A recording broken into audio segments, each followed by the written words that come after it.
आपके सामने class 10th economics के डेवलपमेंट का पार्ट 1 हमने पहले किया था, पार्ट 2 लेके आई हूँ। This is the second topic. उस पार्ट 1 में हमने फर्स्ट ये डिस्कस किया था कि जो डेवलपमेंट का मेजरमेंट होता है किसी कंट्री के लिए वो क्या क्या होता है। तो हमने उसमें बात की थी वर्ल्ड बैंक की। वर्ल्ड बैंक का जो क्राइटेरिया है डेवलपमेंट का, नॉर्मली वो इनकम है जिसे एवरेज इनकम कहते हैं, पर कैपिटा इनकम कहते हैं। पर कैपिटा इनकम क्या होती है? Total population divided by the total earning divided by the total population. Now the next, अब एक और है ह्यूमन डेवलपमेंट रिपोर्ट। एसडीआर जो होती है ये UNDP means United Nation Development Programme. UNDP एक संस्था है जो HDR human development report per year देती है। इसमें वो कंट्रीज को रैंक देती है। इसका जो इंडिकेटर रहता है नॉर्मली वो 3 रहते हैं। एक तो इनकम, पर कैपिटा इनकम जो ऑलरेडी हमने डिस्कस किया था कि वर्ल्ड बैंक का भी है। सेकेंड, इसका इनकम के साथ क्राइटेरिया रहता है हेल्थ, हेल्थ को भी एक प्लेस देती है, और एजुकेशन। ये 3 क्राइटेरिया बेस लेती है ह्यूमन डेवलपमेंट रिपोर्ट। हम कह सकते हैं फिर कि ह्यूमन डेवलपमेंट रिपोर्ट का जो criteria it is much better, much broader than the World Bank's report. This is the first. We can take so many other indicators of development like the infant mortality rate. Infant mortality rate means जब भी कोई बच्चा अपना first birthday celebrate करने से पहले death हो जाती है तो उसे इन्फेंट मोर्टेलिटी रेट में काउंट किया जाता है। चाइल्ड मोर्टेलिटी रेट से अलग है। चिल्ड्रन मोर्टेलिटी रेट की बात जब होती है तो वो लेस देन 5 years होता है। इन्फेंट मोर्टेलिटी रेट जो होती है लेस देन 1 year रहता है। लाइफ एक्सपेक्टेंसी मीन्स किसी एक कंट्री में जो लोगों की जीने की एज है लाइफ कितनी। नॉर्मली हमने देखा था कि इंडिया में ये 69 पॉइंट समथिंग, 68 पॉइंट समथिंग, 70 की एवरेज में रहती है। अगर लाइफ एक्सपेक्टेंसी का कंपैरिजन हम जापान चाइना का करें तो हमसे ज़्यादा है। डेफिनेटली वहाँ पे जीने की एज ज़्यादा है। वहाँ पे एडल्ट की बजाय जो एडल्ट से ज़्यादा जो 60+ पॉपुलेशन है वो ज़्यादा वहाँ पे काउंट की जाती है।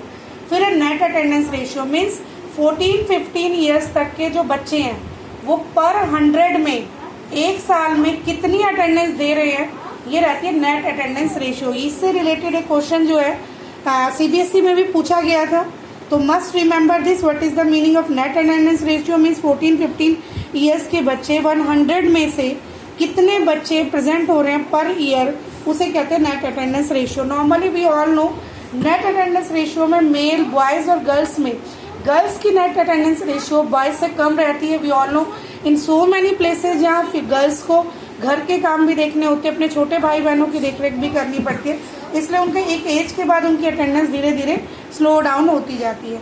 तो हमने देखा यूनाइटेड नेशन डेवलपमेंट प्रोग्राम जो एसडीआर ह्यूमन डेवलपमेंट रिपोर्ट देती है, इसका रैंक यू मस्ट नोटिस 2018 का इसका लेटेस्ट डेटा है, और इसमें इंडिया को रैंक मिली है 129 रैंक है, जो 2017 में 130 थी।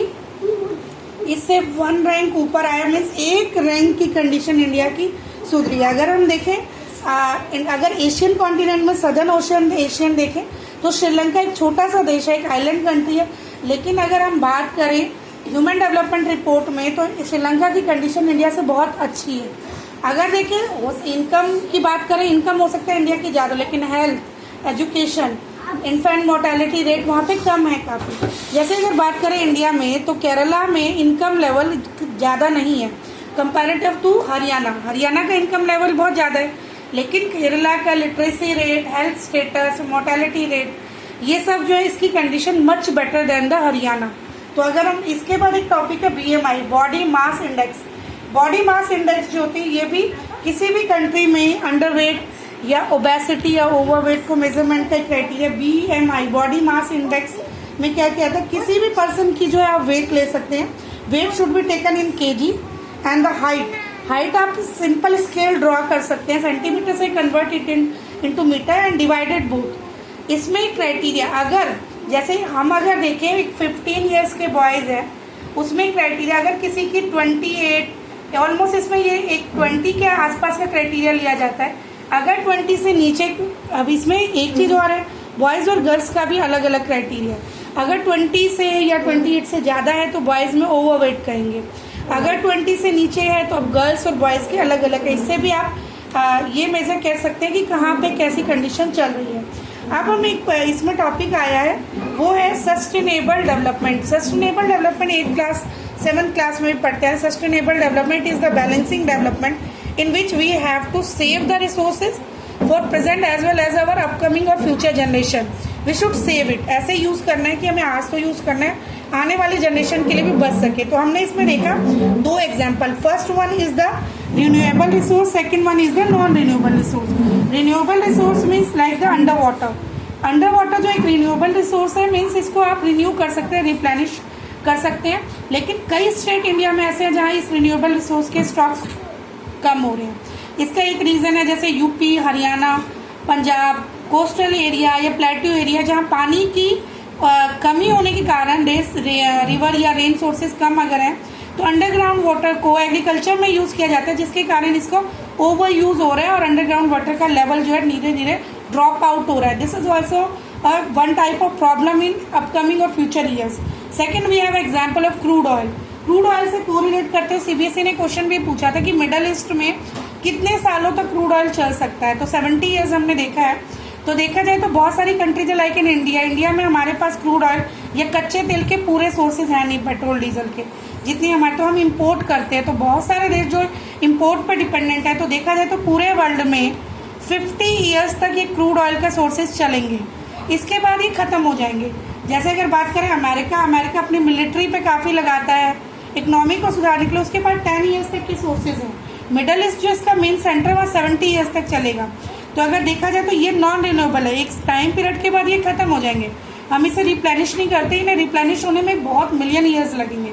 तो इतने टाइम में जो देखा जाए तो इनको we should have to save it और use it in a sustainable manner, in a balancing manner. एक इसमें है कि नेचर जो है वो कभी भी बाउंड्रीज को फिक्स नहीं करता, इसे कोरिलेट करते हो। लास्ट ईयर एक क्वेश्चन आया था कि जो बहुत सारे सोर्सेज हैं वो बाउंड्रीज को कोरिलेट नहीं करते, तो आप इससे रिलेटेड एक क्वेश्चन जरूर अटेम्प्ट कीजिए कि कैसे नहीं करते। जैसे रिवर्स हैं, रिवर्स की कोई बाउंड्री आप फिक्स नहीं कर सकते।